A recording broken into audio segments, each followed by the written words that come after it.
The city awoke to the sound of bells ringing and iron striking stone. The air smelled of ozone, wet lime, and spilled oil. People ran to the walls, some in leather jackets, others in linen shirts. Shavings fell from the gates because someone had recently hurriedly adjusted the hinges. Below, by the moat, spears and the colors of the neighboring duchy stirred. Jeanne's name was repeated quietly, like the name of hope, even though there was still time before the assault. Hello, everyone. I'm glad you're here. Tell me where you're watching this video from in the comments. I'm really interested, and I hope you enjoy listening. In Beauvais, at the beginning of summer, in the year 1472, life went on as usual. The market was bustling, craftsmen were arguing about the price of leather and grain, and church bells were marking the hours. Jeanne Hachette carried water in sacks, haggled over salt, and picked up cloth from the dye works.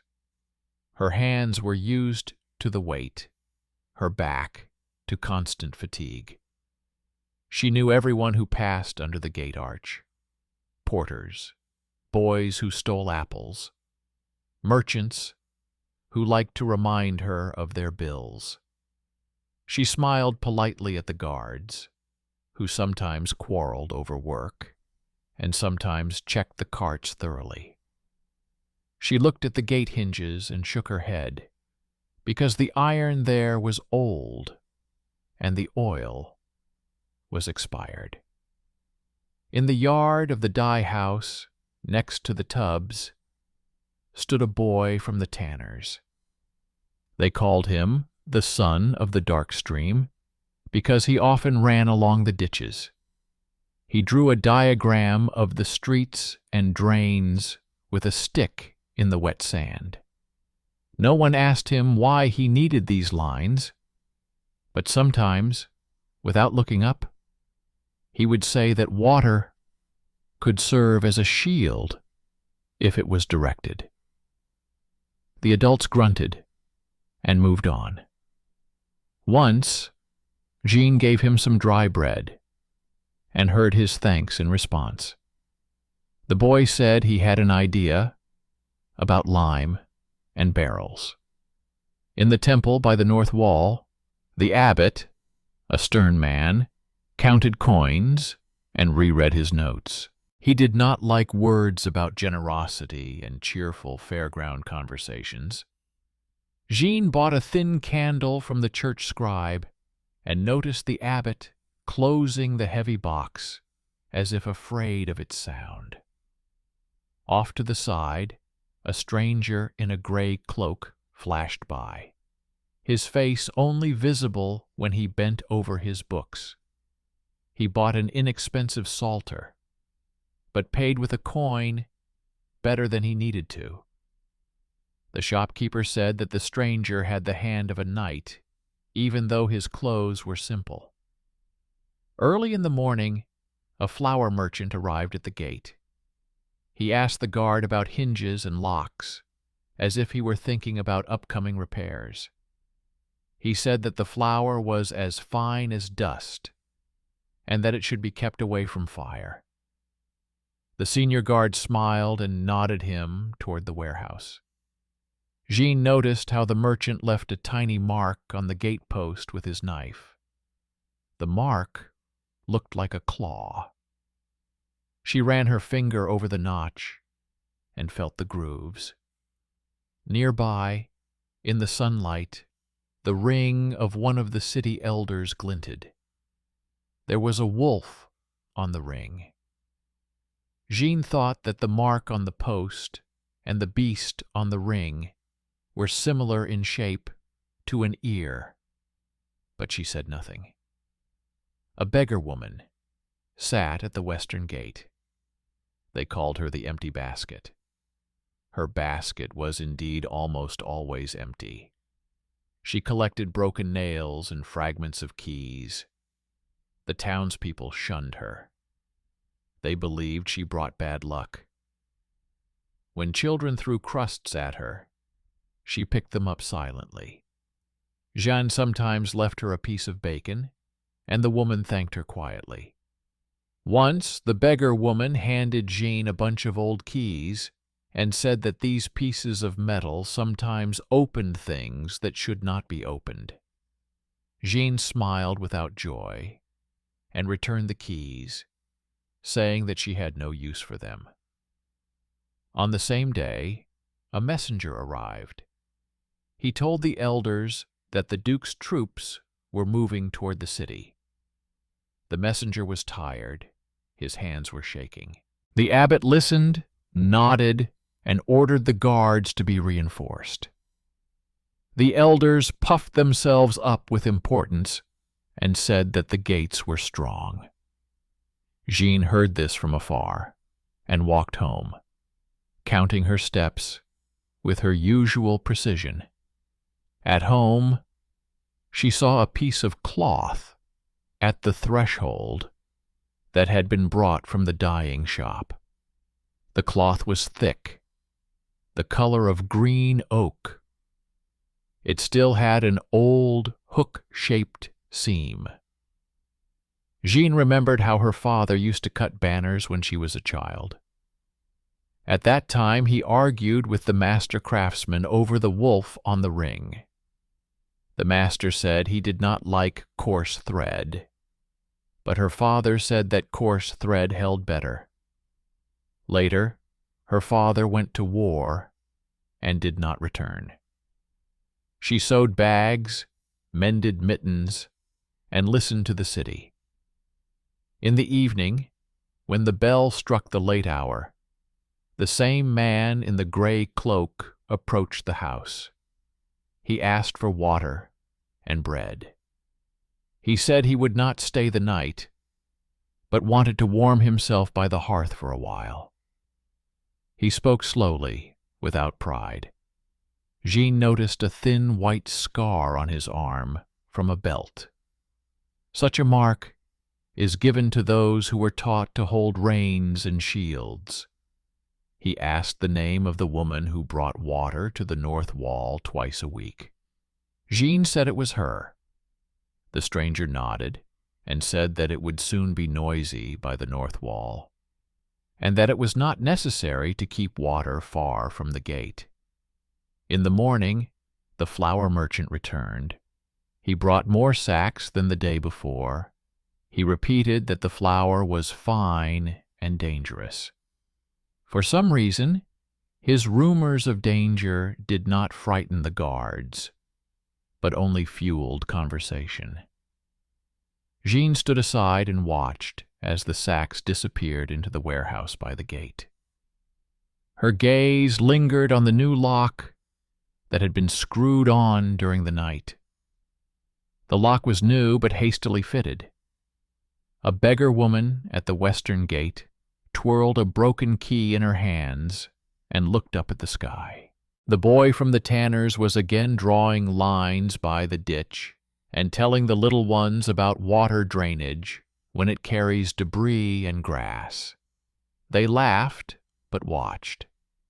By evening, news came that enemy banners had been seen ahead. The townspeople began to hide their possessions and close their shops. The elders gathered in the meeting house. The abbot crossed the square carrying a small box of documents. He was tense and looked past the people. Jeanne noticed how one of the elders, in a short fur cape, counted the gold so deftly, as if he had been doing it all his life on the road.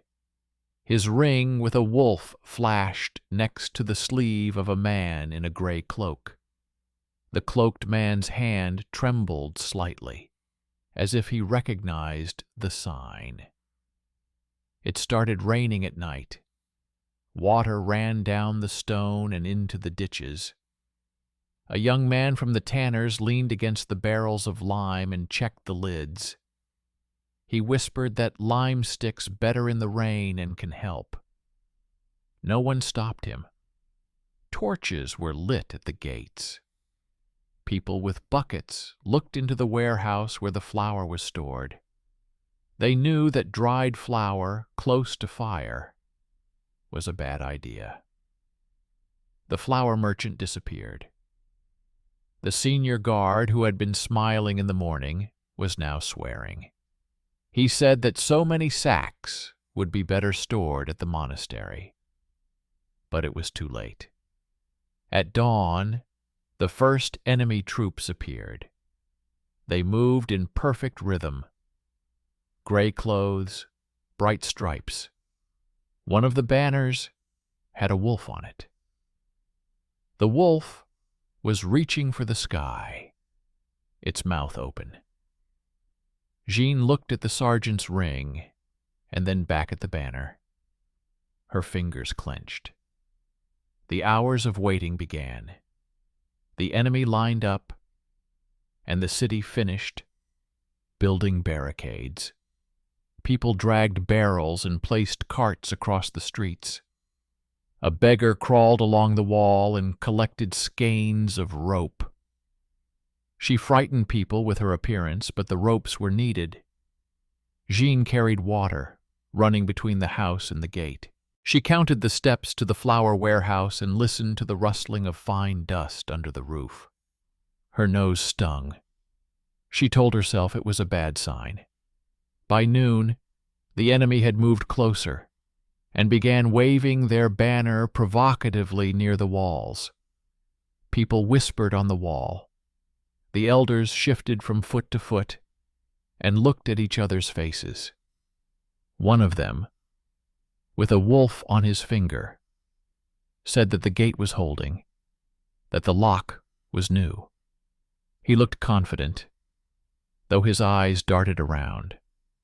The abbot stood nearby and said that it was important to preserve the temple, and that there was no need to spend money on pointless sorties. His voice was smooth, but there was tension in the depths of it. At that moment, a strange little incident occurred in the city. The bag of salt bought the day before at Jeanne's house turned out not to be salt.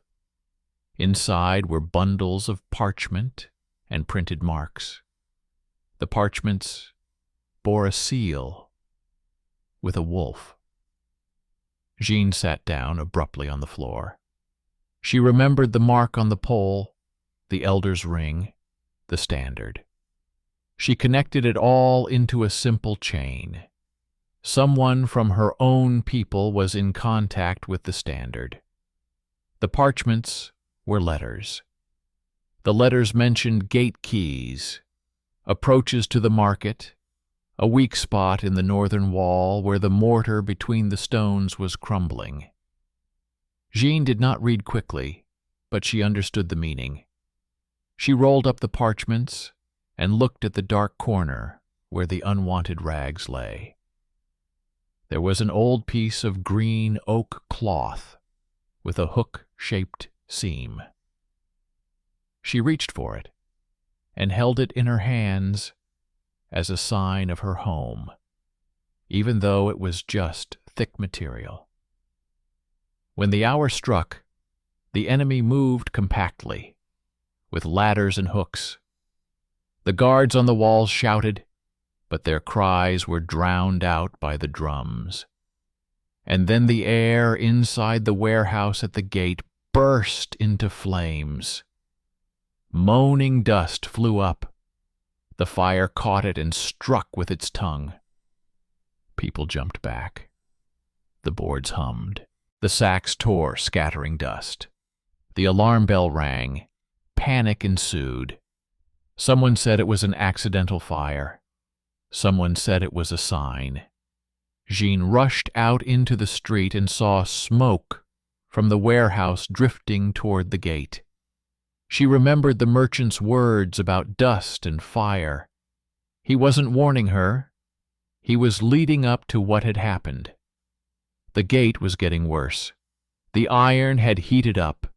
The fastenings had weakened. At that moment, a man in a gray cloak stepped out of the shadows. and said that the gate would not hold for long if the distraction continued. His voice remained even, but he looked at the banner, with the wolf, the way people look at an old wound. The city trembled with fear, but the fear contracted into a tight knot when a figure in a simple dress appeared on the wall above the gate. Jeanne climbed up to where the passage was narrow and grabbed the edge. Below, the enemy banner fluttered on its hooks, just like when she was a child, and her father taught her to hold a strong thread. She grabbed the pole, broke the fastening lock, and pulled the cloth toward her. The fabric creaked. There was an old hook-shaped seam that held the first tug. She knew what to do. Her foot got stuck in a crack, her fingers tore, but the banner gave way. She threw it back and the fabric hit the stone. For a moment, it was quiet. That was enough for the people on the wall to huddle together in a single knot. Below stood a man with a standard on a second pole. He raised his head. His face was smooth, like that of someone who had been trained in the palace. On his left cheek was an old, thin scar. Jeanne had seen a similar scar on the man in the gray cloak, only there it was on his arm. She did not yet understand this mirroring, but she noticed it. The people on the wall came to life. The enemy drum fell silent. The townspeople grabbed stones and logs and began to throw down everything that could delay the ladders. The elders were confused. The abbot turned pale and pressed the box with documents to his chest. And then there was a buzz in the side passage to the north wall, where, as the letters said, the mortar was weak. The enemies ran there with hooks. But boys and women who had been drawing water flew out from under the gate. A boy from the tanners ran ahead. In his hands he held the lid of a barrel, which he used as a shield.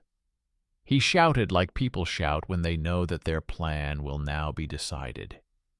He gave a signal, and beige streams poured out of the tub. It was not water. It was lime, diluted to a thick consistency. It burned the eyes. The enemy slowed down. They trembled on the slippery stones of the staircase. The people from the tanner's row dragged the barrels as quickly as if they had been doing this all their lives. The boy shouted that they should pour more into the ditches so that the mud would turn into a sticky mush. They listened to him. None of those who had laughed at his lines in the sand yesterday argued. He, a boy without status, was in charge. There was a commotion coming from the west wall. Where the beggar woman had been sitting, they found a small door. It had long been considered locked, but the wind brought a creak. The beggar woman, hugging her empty basket, crawled toward the door. People yelled at her, ordering her to leave. She did not leave.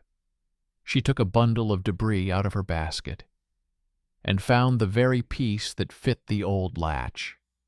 She turned the iron, and the latch, which seemed stubborn, moved.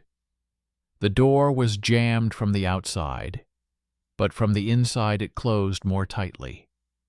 She knew how old doors closed.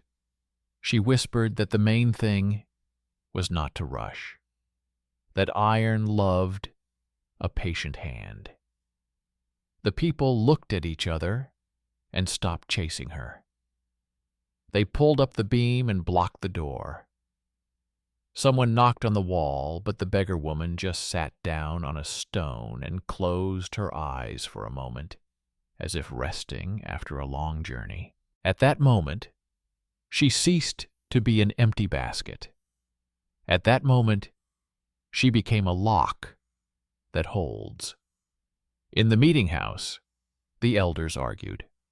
One, with a wolf on his finger, said that they should open the gate and negotiate.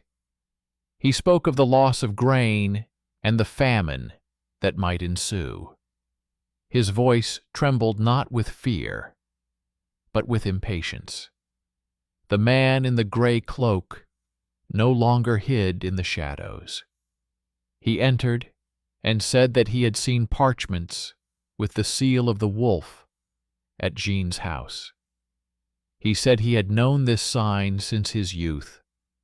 He said that he had once served in the same house that now stood beneath the walls, but had left because he had seen those who bore the wolf on their arms selling people along with bread.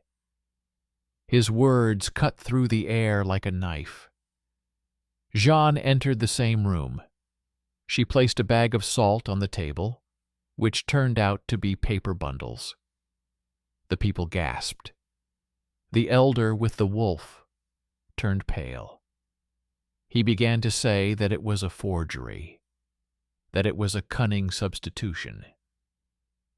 The abbot looked around and said that the evidence had to be kept.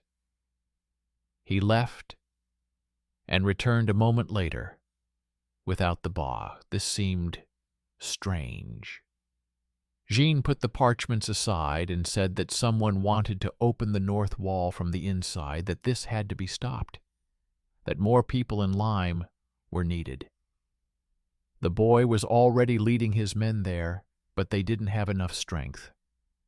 At that moment, 3 warriors with burning torches made their way to the gate. They were trying to keep the fire going in the warehouse. First, the boys with buckets rushed at them, and then the blacksmiths appeared. The blacksmith, who always joked roughly, struck like he was making a notch in iron. The warriors retreated. The fire in the warehouse began to die down because the rain intensified and the wind changed. But the inner latch of the gate had already weakened. Jeanne stood above the gate. She heard the crackling of wood and knew that she had to keep the people working together. She raised the enemy's captured banner, not as a sign of foreign power, but as a heavy cloth that could serve as a screen. She led them, and the men behind her understood the plan: to use the cloth to block the smoke so that it would rise upward instead of into their eyes. They turned the cloth, and the smoke went where it was supposed to go. Below, the area where the stones were to be thrown became more visible.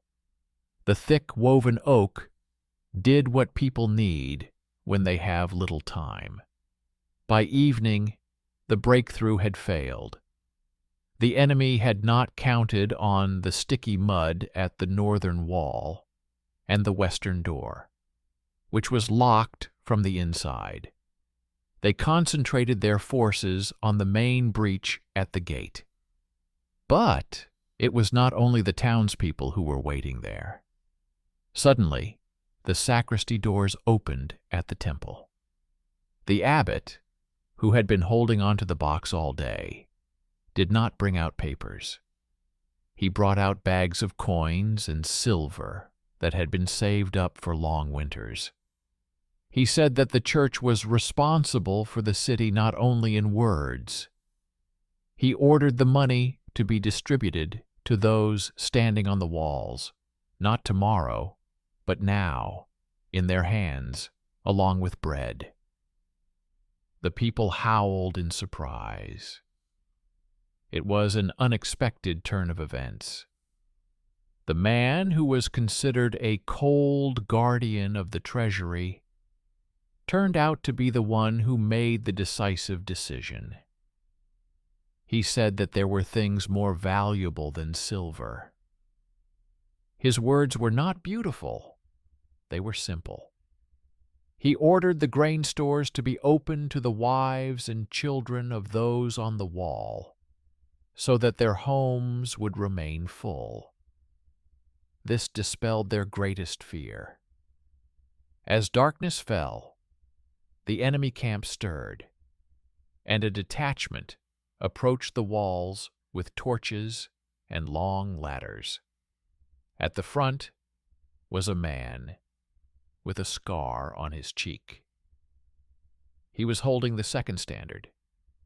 He looked at the walls, the gates, the smoke, and the dirt the way a hunter looks at a forest trail. He raised his hand, and the squad stopped. At that moment, a man in a gray cloak appeared next to Jeanne. He said he knew the enemy from military school. He said they had the same lessons, the same belt lashes for mistakes. He said that in that house they were taught the same techniques, but in different ways. He said that the enemy was the son of the prince's steward, and that he himself was an illegitimate nephew who had been cast out when he sided with the people. It was a connection to that very old wound. It was a hidden kinship through the house, where the belt on the arm and the mark on the ring. Jeanne listened, and everything fell into place. The elder's ring, the banner with the wolf, the letters with the seal, the cloak with the scar. She realized that the elder was the liaison for the house in the field. She realized that they wanted to open the door, that the flour warehouse had been set on fire on purpose. She realized that the man in gray now had something to say to anyone who had doubts. When the final attack began, the boy from the tanners positioned his men so that the buckets were carried in a chain, not to the warehouse, which was already dying out, but to the moat. He made the water flow where the earth held the ladders. Pits formed there. The ladders began to sink as if in dough. The warriors lost their footing. The city managed to hold on. At that hour, in the meeting house, the elder with the wolf on his finger tried to leave. He was making his way through the back gate when a beggar woman stopped him. She said that she had the key and that only those with a wolf on their finger could use this gate. He said that she did not understand that he was saving the city. He said he had letters that could bring peace through surrender. He spoke quickly and confusedly. The beggar woman remained silent and held the key. People approached and saw the parchments in Jeanne's hands, saw the same wolf. The elder was seized. He cried not from pain, but because his plan had fallen apart. He was not killed. He was put in a dark storeroom next to the meeting house, where salt was usually kept. Jeanne put him there because she wanted to do what was right, not act on impulse. At dawn the next day, when the bells rang with something clearer than alarm, the city saw that the enemy was breaking camp. The attempts had failed. There were white patches of lime on the north wall, a crossbar lay by the west door, and a removed banner hung at the gate, no longer a trophy of pride, but a piece of cloth that had helped to clear the smoke. People looked at Jeanne. Someone said that this day would be remembered, and that the woman's name would be heard. She did not answer. She kept her hands in the water, washing away the blood and lime. A man in a gray cloak approached and said that now his name could be revealed. He said that he had once been a pupil in that house with the wolf, that they had given him a belt and a helmet, and then thrown him out when he refused to lead a raid on a small town. He said that he had gone to the mercenaries, but had left behind only his bearing and his ability to read. He said that he, too, was indebted to this town, because here, in the scribe's shop, he had found work and shelter when he first arrived. He said that he saw in Jeanne the same straightforwardness that her father had, who cut banners and argued about thread. He said that the scar on the enemy driver's cheek was a mark from the same house. It was the final knot that tied all the lines together. The abbot opened the sacristy again. He said that there was not a single coin in the temple that could not be given to the city in danger. He led the people out into the square and told them that he had seen the elder in long conversations with a foreign merchant, that he had had doubts, but had decided to remain silent because there was no direct evidence. Now the proof lay on the table. He said he would search within himself for the pride that had blinded him. The people did not condemn him. They remembered the bags of silver and the bread that had come to their homes on that night of fear. The abbot turned out to be an unexpected benefactor, whose power was not military, but whose decision determined the fighting spirit. The boy from the tanner's sat by the ditch. He held a stick in his hands, with which he drew lines. People approached him, patted him on the shoulder, and said that he had helped. He was embarrassed. He said that it was nothing special, that water flows where it is easier for it to flow. But the city knew that it wasn't the water that had found its way to the right places on its own. The city saw a hidden talent that didn't depend on status, and heard a simple explanation that made more sense than flowery speeches. The beggar woman carefully laid out her metal objects in the sun. She chose a half-broken key from among them and set it aside. People brought her bread and a cloth for her shoulders. She did not go into a stranger's house. She stayed by the wall. She understood it better than most. People stopped being afraid of her.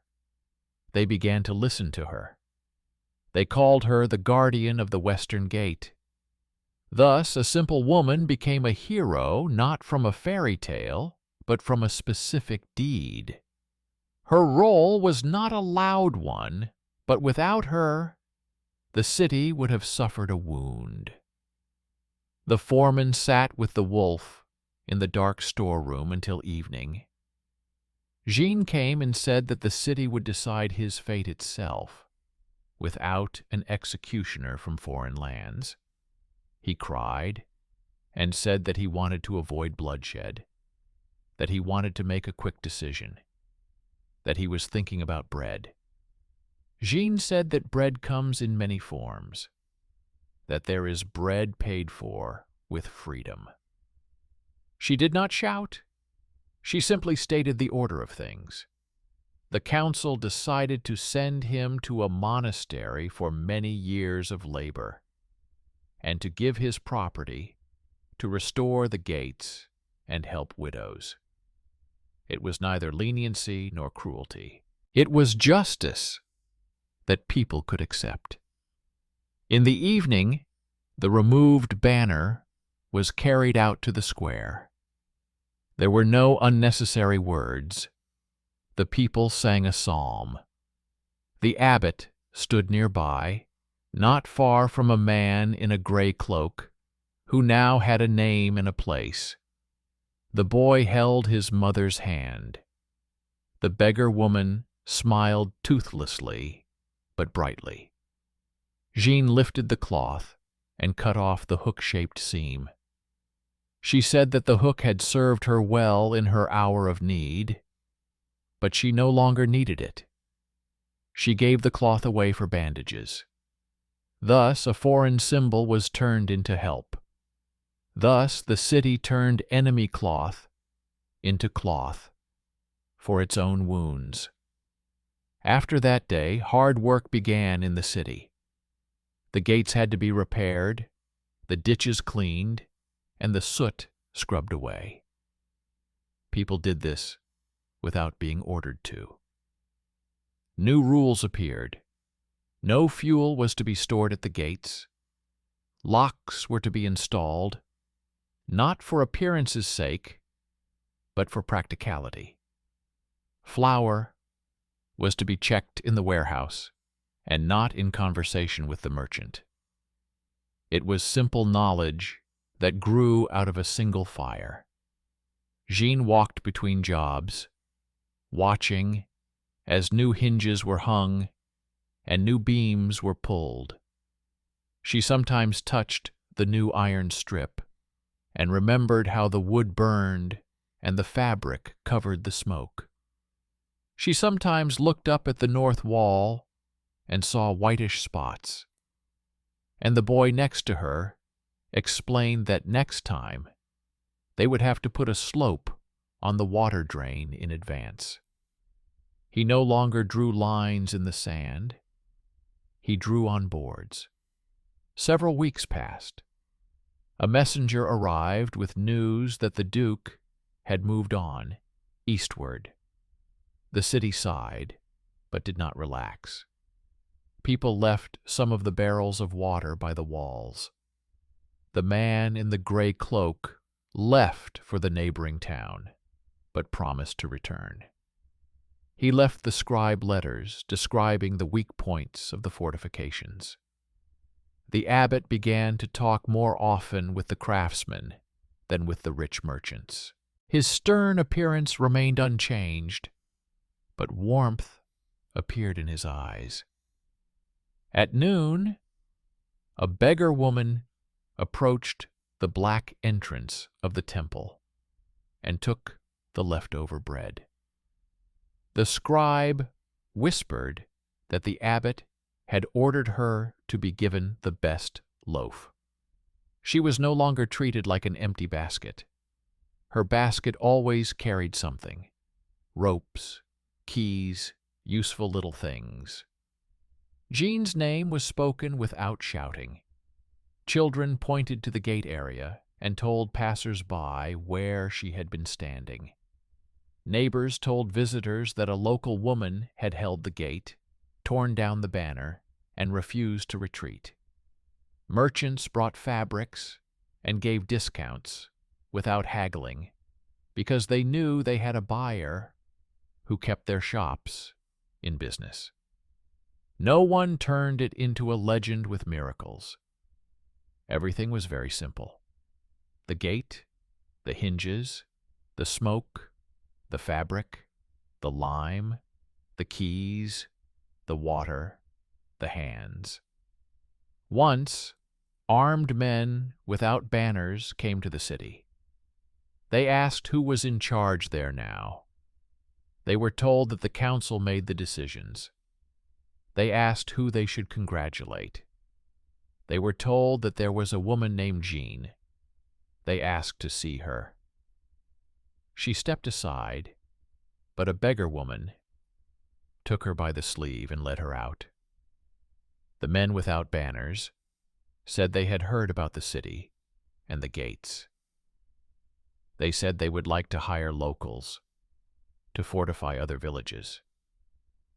A young man from the tanners smiled and said he would show them how to set up barrels.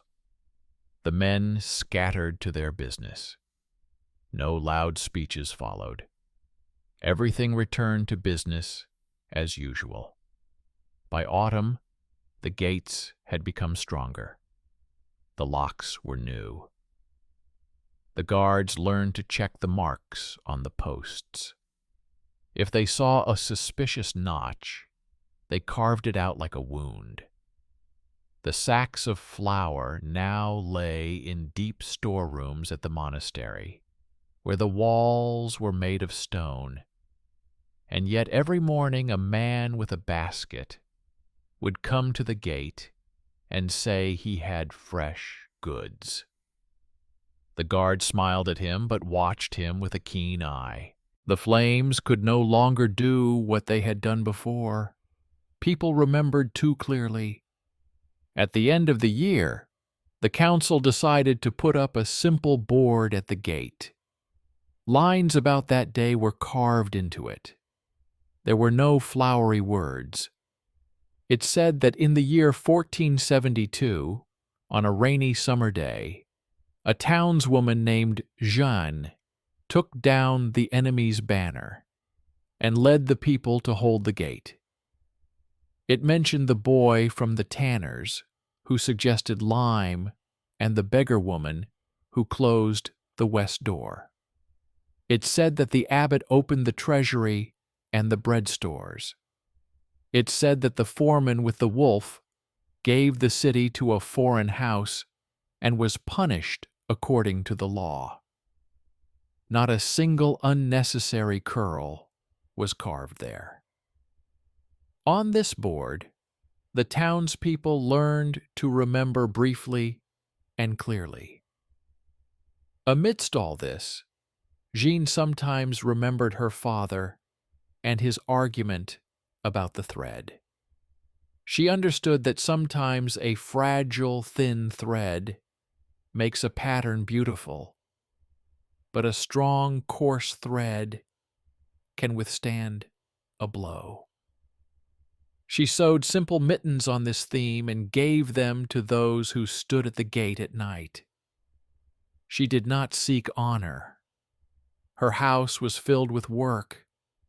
Women came to her and asked about water, about buckets, about how to distribute their strength in times of alarm.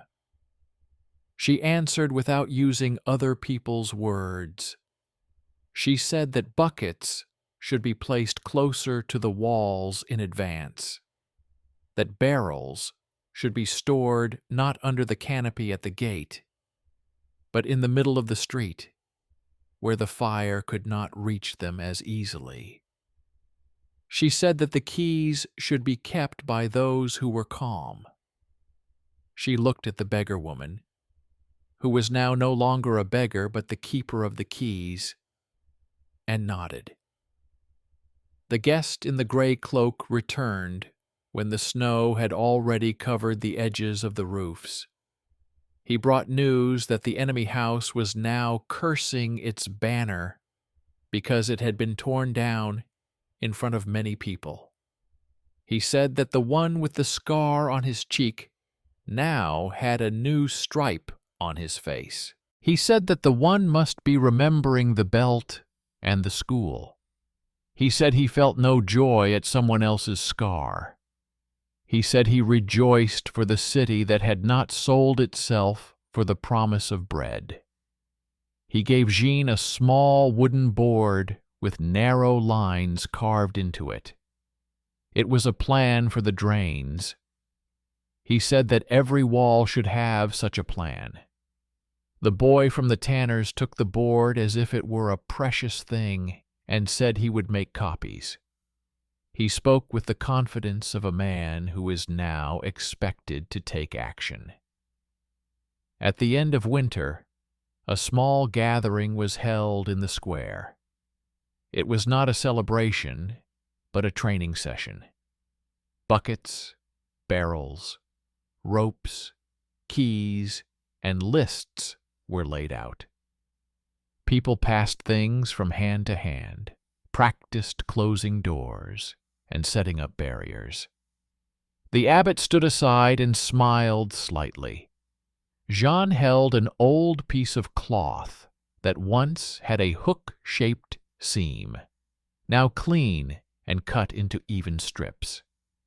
She distributed the strips into bags for bandages. Her name sounded calm. People said it without shouting, as they would say the name of a trusted neighbor. The city lived through this year long, clear, and hard.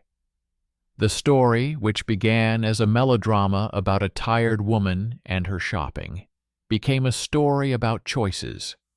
Who would open the door? Who would open the treasury? Who would take the blow? In the end, clarity remained.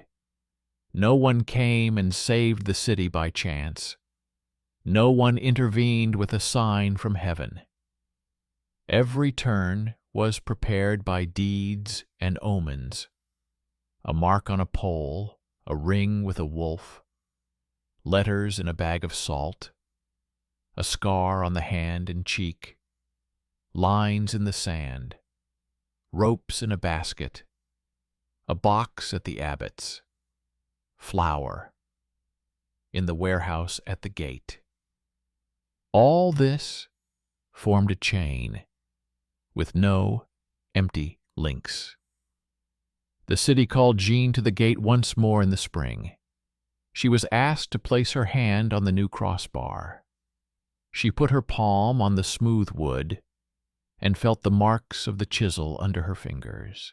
She said that wood holds better when it is not constantly coated with resin, but lubricated when necessary. She said this simply. She continued to live as before, carrying water, sewing mittens, helping on the walls. Her name was known, and if a visitor asked who Jeanne was, they would answer that she was a townswoman who had held the gate and made the town feel its dignity. People said this briefly, as if it were a job that had to be done every day. And the city expected the same from everyone. Simple actions that hold together stone, wood, and living people.